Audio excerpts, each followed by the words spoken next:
Welcome to More Living with Jim Brogan, your source of information for living the best years of your life your way.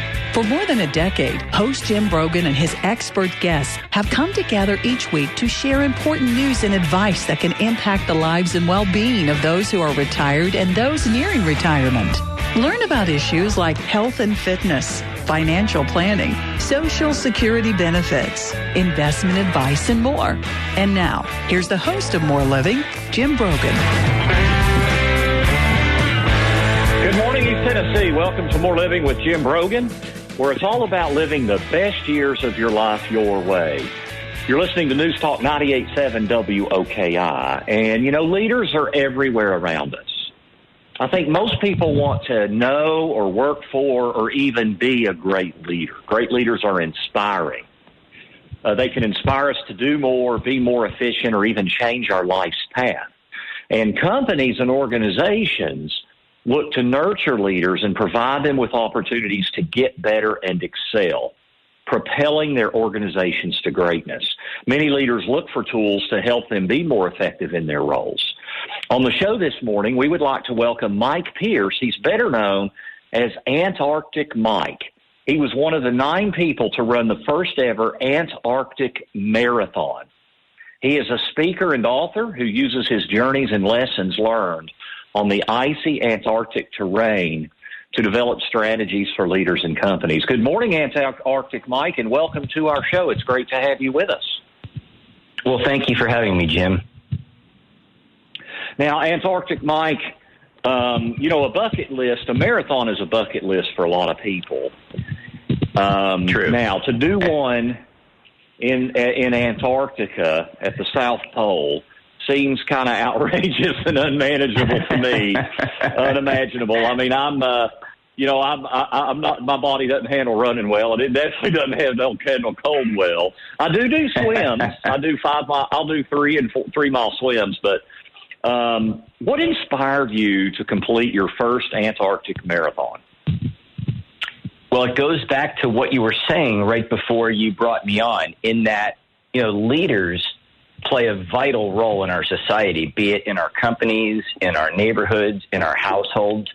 And to me, the only reason why I had any interest in Antarctica and why I had committed to running these events in Antarctica was simply to follow in the footsteps of who I considered to be the greatest leader who's ever lived, and that was Ernest Shackleton, one of the great Antarctic explorers from 100 years ago. So tell us about him. Like, what's unique about him, and why do you say he's one of maybe the greatest leader that the world has ever seen? I think for 2 reasons. Number one, just the fact that he wanted to do what he attempted to do. In other words, he had a vision. At the turn of the century in 1900, nobody had been to the South Pole. And there was sort of this quest to become the first person to get there. So, similar to the quest in the 1960s, right, when John F. Kennedy said, we'll be the first nation to put somebody on the moon. So there was this quest to get to the South Pole. And the fact that Shackleton was one of several people who said, I'm going to commit my life to doing something that had never been done before, to me is a real statement of character. If you think about this metaphorically, right, businesses every day have to solve problems, add value, and create experiences for people. That's what we pay for. And the better the problem solved, the better the experience, the better the situation, the further I'll drive and the more money I'll spend. Therefore, the companies that really strive to try and do things that no other company could do or would do is going to attract the better customer. And ironically enough, they're also going to attract the better employee. And so I just see such a metaphorical connection between what Shackleton did 100 years ago and what we're trying to do today. The second half to your answer in terms – oh, go ahead. No, go ahead, Mike. I'm sorry. I was going to say the second half to the other reason why I thought Shackleton was such a great leader was because when they got to Antarctica, they basically – the whole expedition went awry from the start. And the fact that Shackleton was able to keep the minds and the hearts of 27 people focused on getting out of there alive in those conditions were nothing short of miraculous. all 28 of those people were stranded down there for 2 years, and they all came home alive, which is absolutely a miracle. And a very, very big part of the reason for that was because Shackleton led them mentally, physically, emotionally, in every which way you can. Wow. You know, when you were talking about the business side of this and great businesses, it reminded me a little bit. I'm going to draw a little bit of a parallel and see if you agree with me on this. It reminded me a little bit of Simon Sinek and his 3 circles, which I'm sure you're familiar with. But, most businesses are defined by what they do, which is really not unique. Few are defined and really separate themselves by how they do what they do uniquely. And then the very few that are the best companies understand why they do it and why they do it and how they do it uniquely in helping clients serve their problems or help achieve their goals. Do you think there's a parallel there with what you were saying? Because that's something I thought of when I heard you saying that. I do. I think that the concept of focusing on why we do what we do is not really new to society. I just think that Simon Sinek was probably one of the first people who brought that to a more conscious level of our thinking and put labels on it. And so I think that idea has always been something that has driven people, right? This is one of the great challenges for leaders today is, if I lead a team of people and I have employees, and the challenge for me is this: I want those people to be really world-class, right? I want them to show up sooner. I want them to stay later. And while they're on the job, I want them to give the discretionary effort, not just the required effort. Okay, if that's true, then I have to ask myself this question. Well, why would they do that? Right? See, I can only like people, pay them, and threaten them so much. I mean, that'll take them so far. But if they're going to be really world-class consistently, they have to want to do that. So now the onus is on the leader to say, okay, what can I do as a catalyst to trigger the desire within each of my people, individually and collectively, to get them to really want to be world-class? Well, that comes down to why would they want to do that, right? So we're really saying the same thing that Simon did. We're just saying it in a little bit different context. And I think Shackleton really understood that. Shackleton led his people as people, not just as crew members. And that's a great challenge for leaders today, is you're responsible for those people as people, not just as employees. Yeah, I think that's a great word. I love the idea of their discretionary efforts. And I think, and then of course, it's, I don't mean to sound cliche, but I'm reminded of the expression, people don't care how much you know until they know how much you care. I think of all that stuff when I hear you saying that. But before we get further into the show, Mike, I do want to ask you, you live in California, right? Yes, I live in San Diego. Yeah, wow, what a beautiful area. How did you train for a marathon that was going to be at the South Pole in sub-freezing temperatures in San Diego? Yeah, it's quite a contrast. Yeah, that was the first question I asked myself when I committed to this. I remember very distinctly the moment I committed to doing this, and then I was like, what am I going to do in terms of getting ready for this? Because obviously there was no chance my wife was going to end up, agreeing to, relocate to Canada or Siberia, right? So I was like, okay, what am I going to do? Well, how I trained for this was I found a commercial cold storage facility. It's basically a giant commercial freezer. And I trained inside a freezer. I know. That's really probably the most cartoon angle of the story. Yeah, did you put a treadmill? How did you train inside a freezer? No treadmills, because the rule of thumb is anything digital or electric does not work at 22 degrees below zero. Yeah, it was cold in there. So what I had to do was I had to go back and forth. The freezer, and this was the biggest challenge of the freezer, the maximum length I had between one frozen metal wall and the other was 59 feet. So I would literally start at one frozen metal wall, go 59 feet down, hit the wall, turn around, and go back and forth and back and forth and back and forth. Oh, my gosh. I know. Well, it's interesting. Well, I'll tell you what's interesting about that. That actually ended up becoming the real value of the freezer. Now, in hindsight, when I look at the real value of the freezer, I would honestly say that acclimating to the cold temperature was probably 2% of the value. The other 98 was the back and forth, and here's why. Because as I said this, right, I was telling myself, Mike, you got to be out of your mind. This is like monotony on steroids, just going back and forth and back and forth. And then I thought to myself, okay, I can look at this in one of two ways. I can see it like it's really monotonous and really boring, and if I do that, I'm sunk before I start. That's right. If I look at it as something to my advantage, well, now I might be able to get more mileage out of this. And then I remembered something an old hockey coach taught me from Allentown, Pennsylvania in 1976. On a Thursday night hockey practice in 1976, my old hockey coach, Ed, looked at me, and I still remember this vividly like it was 1976 here in 2020. He said this to me. He said, Mike, you will play the game the way you practice. If you choose to make the practice harder, the game goes easier. And the guy skated away. That's all he said. And I remembered this all these years later in the freezer, and I thought, you know what Ed taught me in 1976? He taught me to see difficulty as an ally, not as an enemy. And that paradigm shift changed the way I looked at that freezer, and it changed not only that, but it changed the way I saw every part of difficulty in my life, on the job, off the job, in a race, out of a race. In every context I live my life, I see difficulty now very differently than the average person because of that paradigm shift that occurred in that freezer. Well, there's a lot of wisdom in several of the things you said there. But I'll tell you what, Mike, we've got to get to our first break. We're visiting with Antarctic Mike. And when we come back, we're going to get more into leadership and how do you inspire people and how do you want to be inspired? How can you create levels of leadership in your organization? So don't go away as you listen to More Living with Jim Brogan right here on News Talk 98.7 WOKI.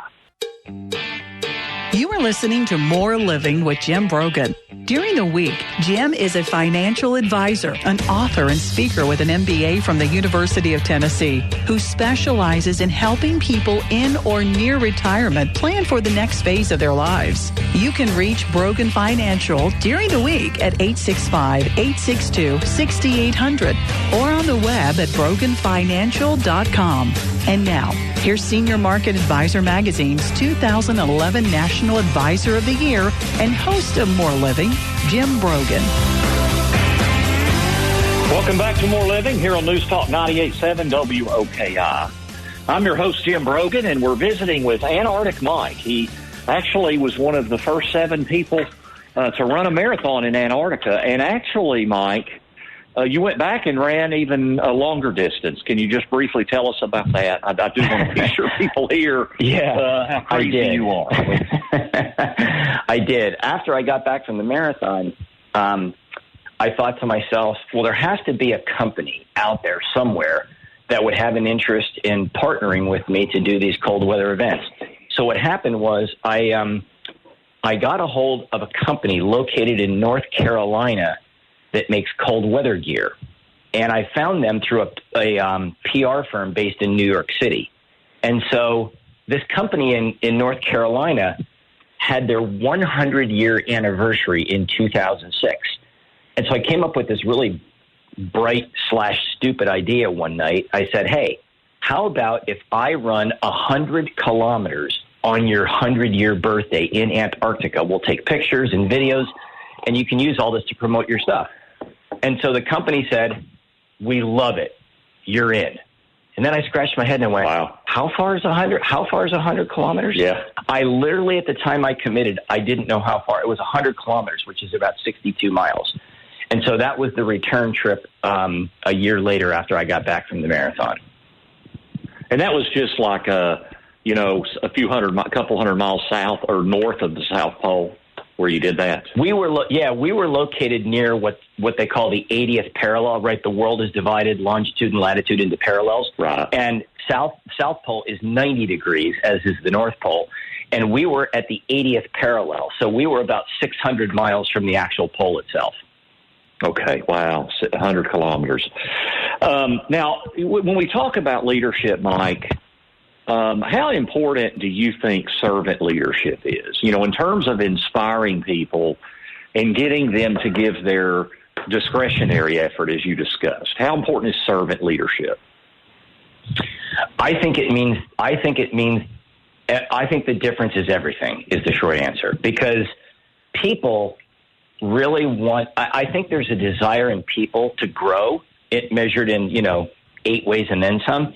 And I think if my boss really seems to care about me as a person, he or she is going to help me to really grow. And they're going to impact all the areas of my life. The lessons I learn from them should spill into my marriage, should spill into my personal habits, my relationship with my kids, all the things I do in life outside of work. And I think that makes all the difference in the world. And I used to be in the headhunting business. So I used to be a recruiter, helping companies find people. And what's interesting is I look back over all the years that I did that business, and I ask myself the question, how come good people leave good companies? Well, they don't leave good companies. They leave bad leaders.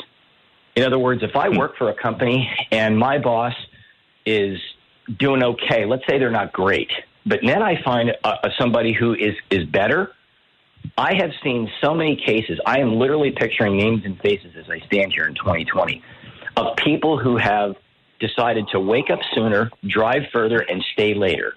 And they've done it for less money. I mean, a lot less money.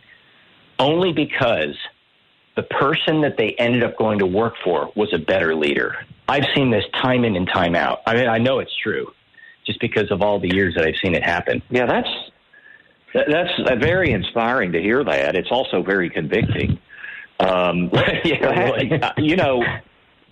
think you can install or instill is maybe a better word, leadership at multiple levels in an organization, not just at the top of a department or a company. How can people encourage leadership at all levels of a company? Well, you're right. I mean, one of the things that's very true, I'll give you an example. My old boss was a guy named George Hubbard. Best guy I've ever worked for in my life. George ended up, I think George's responsibility at the time, he took on 5 or 6 people. And realistically, you can only lead so many people effectively, right? Because time is a limiting factor. But one of the things that George did that made him a great leader, he didn't just lead the 5 or 6 people that he led very well.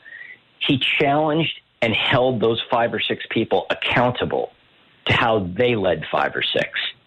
And then that challenge and that accountability got passed down, right? In other words, you're going to paint yourself into a corner really quick. I tell CEOs this all the time. You will paint yourself into a corner really quickly. If you're not helping to develop these leadership characteristics that you display in your people, if you can't replicate that and multiply that through every level of the company, then you're really not a very good leader.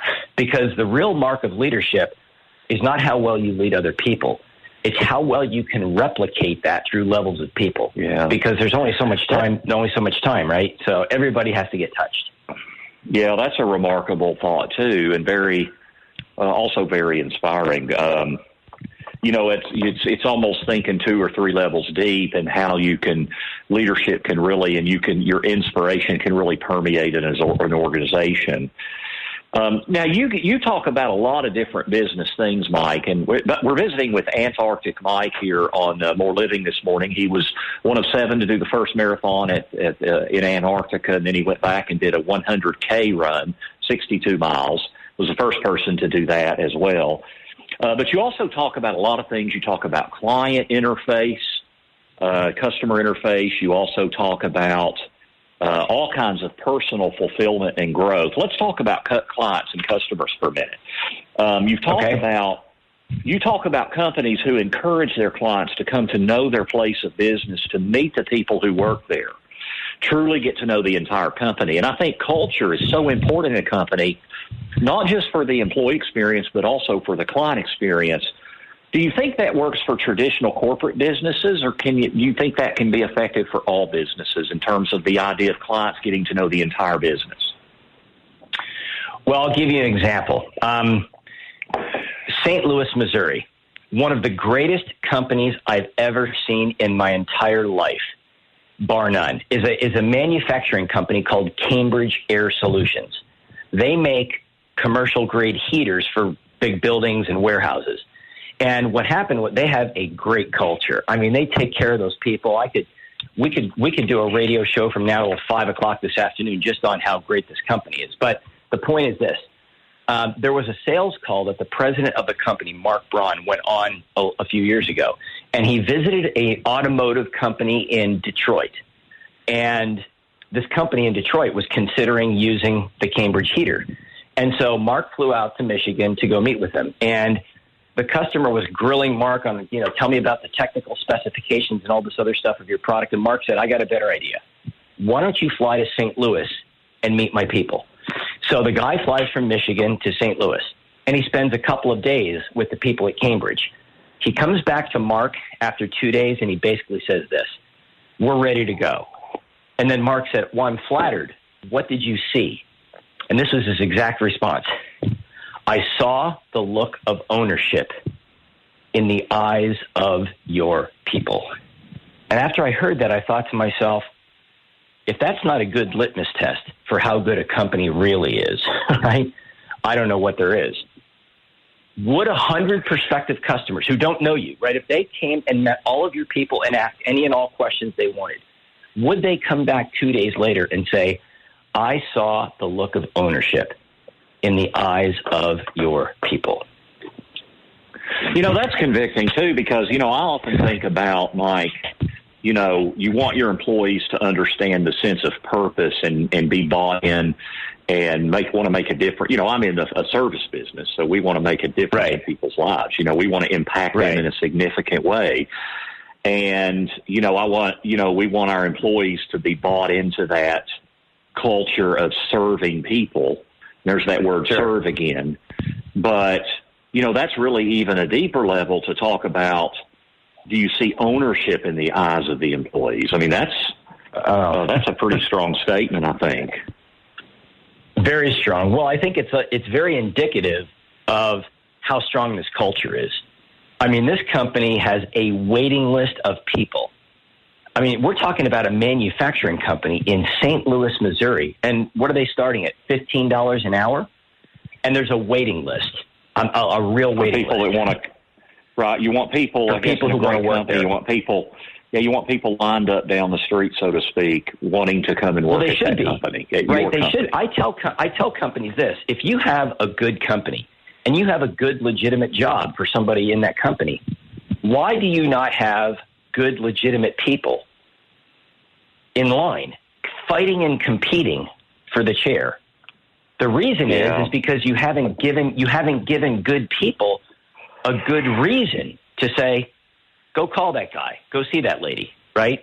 You have to give good people a good reason to say, I want to work there or I want to buy from you, right? We expect customers to drive further and spend more money. Okay, well, if that's true, got to give them a reason, right? Cambridge Engineering has given these people a reason. That's a great word. Tell you what, when we come back, we want to get into storytelling and the importance of storytelling, both with not just clients, but with the general public and with employees. I know I'm a big fan of the book Story Brand, the author of that book. I heard him speak one time. I'm sure you're familiar with that as well.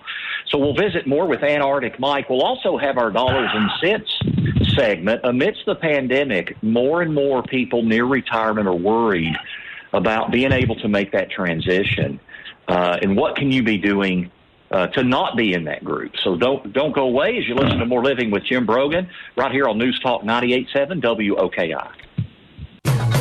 Through his weekly radio show, television news appearances, and adult education classes taught at the University of Tennessee and Pellissippi State Community College, Jim taps into his extensive knowledge and experience to address issues important to living your best retirement. Join Jim every Saturday morning at 9 a.m. here on News Talk 98.7 WOKI and visit him online at broganfinancial.com. And now, here's the host of More Living, Jim Brogan. Thanks for tuning in to More Living with Jim Brogan, where it's all about living the best years of your life your way. This is News Talk 98.7 WOKI, and we're visiting with Antarctic Mike, and he did a marathon in Antarctica. He also went back and did the first 100K, 62-mile run in Antarctica, and we're talking to him about leadership and company culture and how do you inspire people. And it's very, very uplifting to think about how, and one of the main things I'm hearing is how do you invest in people and how do you teach those and inspire those people to then invest in people themselves. Before we get back to Antarctic Mike, however, it is time for dollars and cents. Want to be sure you are getting the most out of your retirement? For all the years of your retirement? That's the primary goal of More Living with Jim Brogan and our Dollars and Cents segment, where we provide you with an important financial tip that will help positively impact the quality of your life in retirement. And now, here's Jim with this week's Dollars and Cents tip. The pandemic has presented real consequences for people near retirement. In a report last week from the Alliance for Lifetime Income, it found that 20% of people aged 56 to 75 are delaying retirement because of the pandemic. That's approximately 3.2 million Americans. About 70% of the people in that age group said that they're more pessimistic about their retirement prospects than they were before the pandemic, according to the report. And more than half of those surveyed said they are actually rethinking their retirement plans, over half, such as when they will retire and how much money they will need to do so. Now, interestingly enough, according to a survey from Principal, the pandemic is taking a smaller economic toll on people who have been saving better in their years before retirement. You know, among the people that they surveyed who are saving more than $17,000 per year for retirement, and what I have found is that as people that are in their 50s in those last 10 to 15 years, people are maxing out their 401ks, which could be as much this year as much as $26,000. So plus you got the company matches. So people that are saving over $17,000 a year as they get closer to retirement, 98% said they're comfortable with their financial situation leading up to retirement. So on the one hand, over half people surveyed are more concerned about retirement, but prodigious savers are not. So what can we learn from this, and what do you need to be doing? I think there's a couple of things. I think savers are planners. You know, typically good savers are planning more for that transition. Now, I'm going to add another element, too, and it's important to have the right kind of plan. You know, you've heard me say many times that the plan that will get you to retirement is not the plan that will get you through retirement, and that's because, you know, you're now going to be saving and spending down your life savings. And so, you know, a big investment loss in the early years of retirement, when you're also taking money out to fund income, can have a compounding effect. And so, you know, having the right kind of plan and then understanding that plan and having a plan that can protect income in the early years of retirement. In other words, you can have a financial plan that produces stability of income in the shorter term. And when in the short term, I'm not saying 2 years. That's not long enough. I mean, you need at least 5 years of stable income, if not 7 or 8 years. And then you're not as worried about, does the economy recover this fall or next year or in 2 years? Because your market investments are structured more for long-term growth and not short-term income. You know, you don't want to draw a fixed income from a variable investment.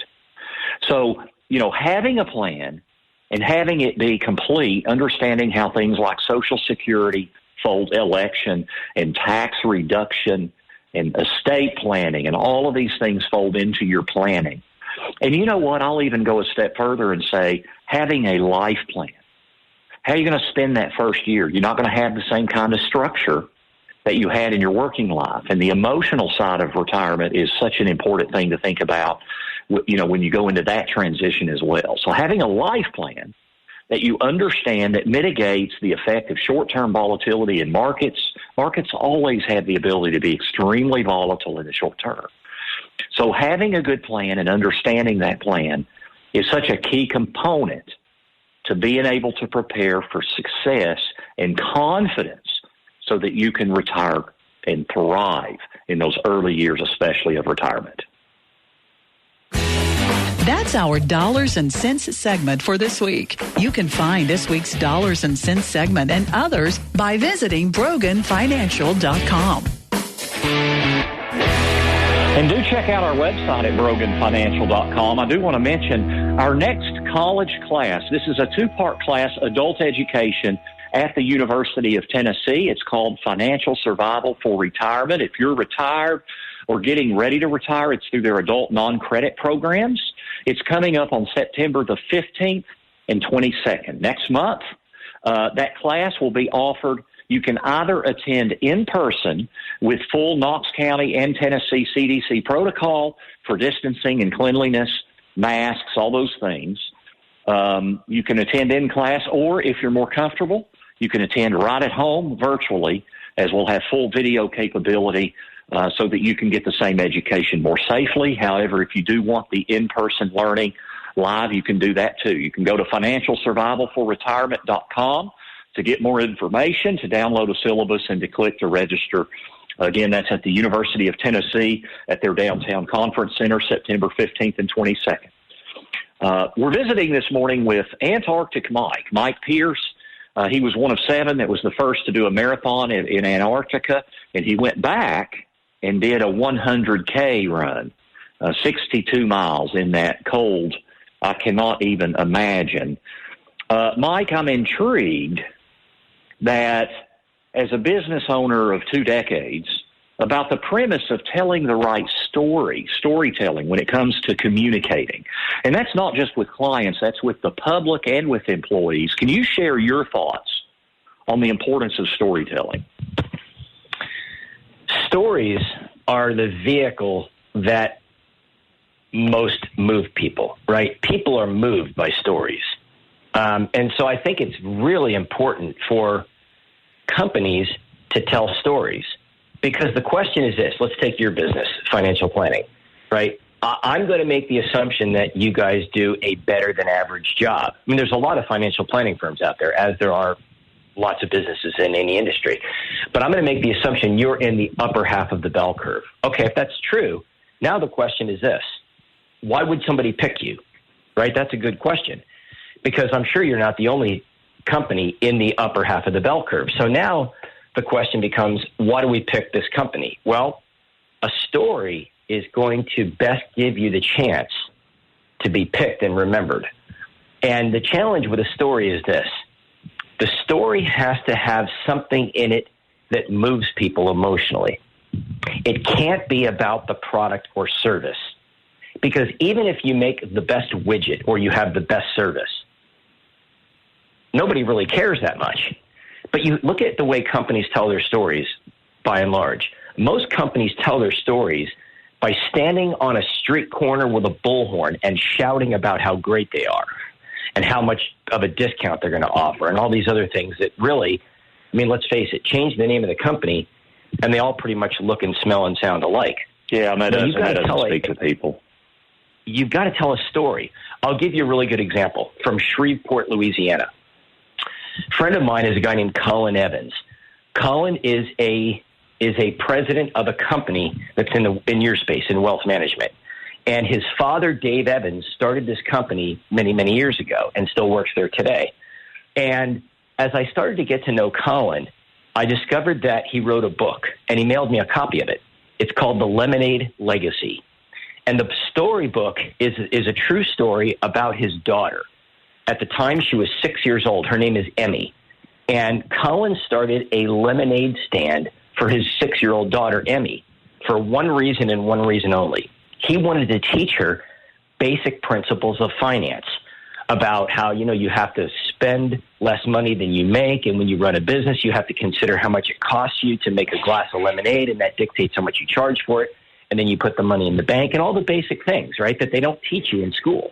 And so Colin wrote this book, and he mailed me a copy. And one of the chapters in the book says this: doing the right thing is always the right thing. And I thought to myself, there's a lesson and a half for parents and kids, teachers and students.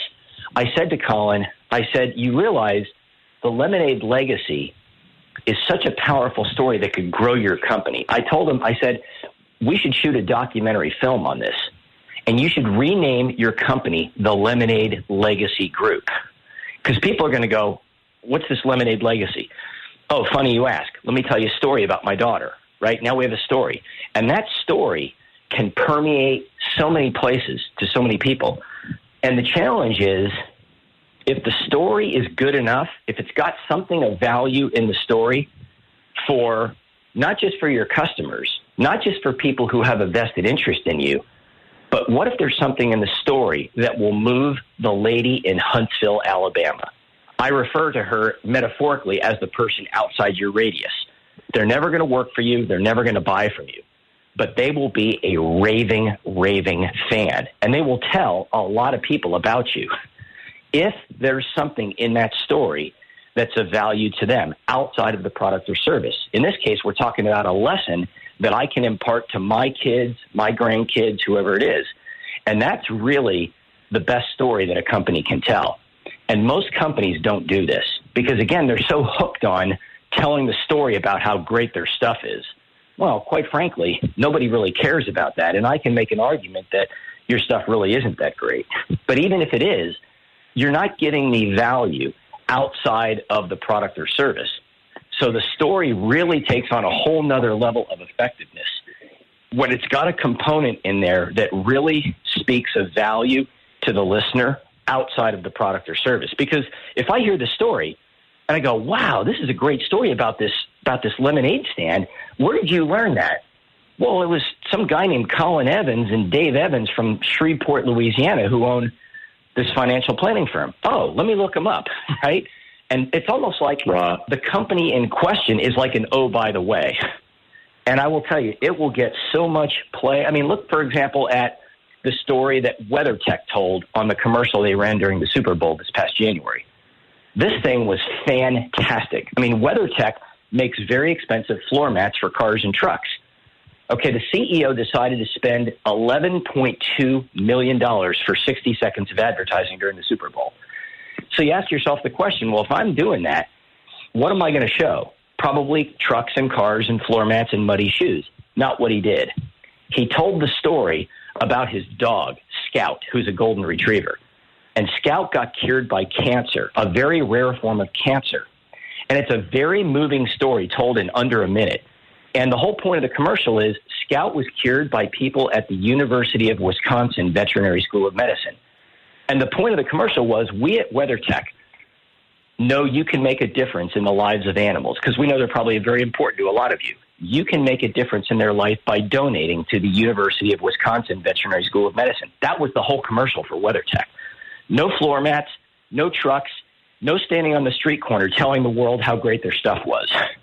It was such a moving story that had a very high degree of some type of a human component in the story that had nothing to do with the product or service.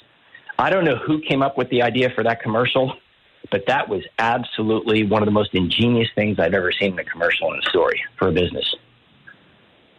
We're visiting with Antarctic Mike, and we're learning lessons of inspiration and leadership and culture. Stay tuned. When we come back, we're going to talk more about leadership and about how we can keep from our past experience, being a negative effect on how we look at things, and instead convert them into positivity and challenge ourselves to grow. So just stay tuned. This is More Living with Jim Brogan on News Talk 98.7 WOKI. Thank you for listening to More Living with Jim Brogan. If you miss any of today's show or want to listen to it again, visit BroganFinancial.com, where you can access the podcast and other educational materials to help you in your journey through retirement. And now, here's Senior Market Advisor Magazine's 2011 National Advisor of the Year and host of More Living, Jim Brogan. Thanks again for listening to More Living here on News Talk 98.7 WOKI. Be sure to check out my upcoming class, or actually it's at the University of Tennessee. I'm the instructor, Financial Survival for Retirement. It's a 2-part class through their adult education non-credit program. It's for people if you're retired or getting ready to retire. My goal is to show you in 2-hour sessions on September the 15th and 22nd how you can develop a plan to retire with confidence. We got a lot of uncertainty right now with the pandemic and with the upcoming election and all the civil unrest, but I believe you can still more than likely develop a very good financial plan to mitigate the short-term effects of volatility and have long-term growth of income and security. So check it out, financialsurvivalforretirement.com. You can find all my upcoming classes at my website, broganfinancial.com. Also subscribe to my weekly e-blast, where I e-blast links to all of the content that I create to try to inform you to make prudent decisions that can impact the quality of your life. We've been visiting with Antarctic Mike. Quite inspirational, hearing about leadership and culture. You know what, Mike? Do you believe that all people want to be challenged and grow?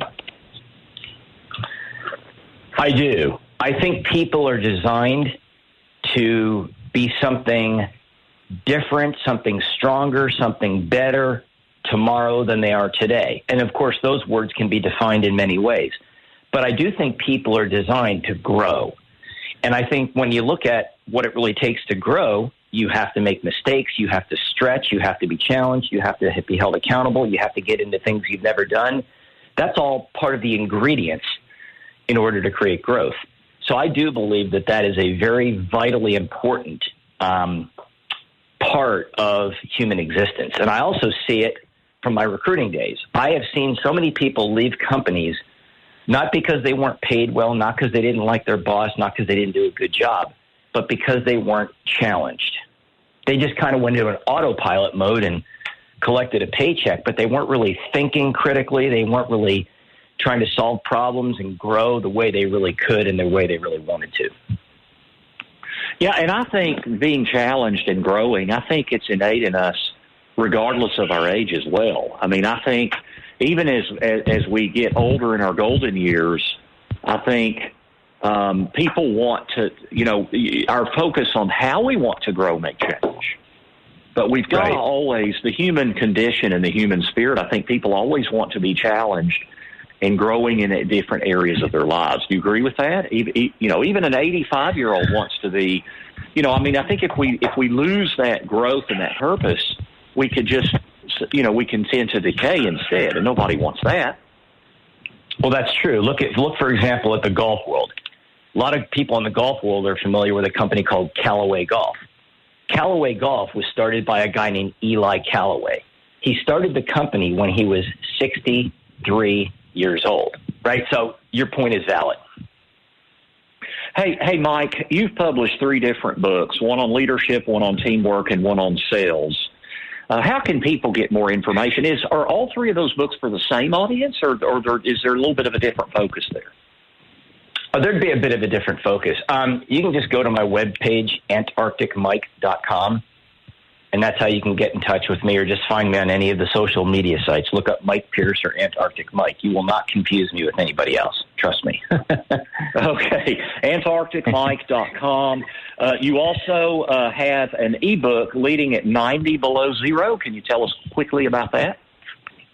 Yeah, I wrote that. That's the first book I ever wrote. And I wrote that book predominantly to an audience of people who run and lead companies for the purposes of helping them understand how can they better find, engage, and keep better performing people.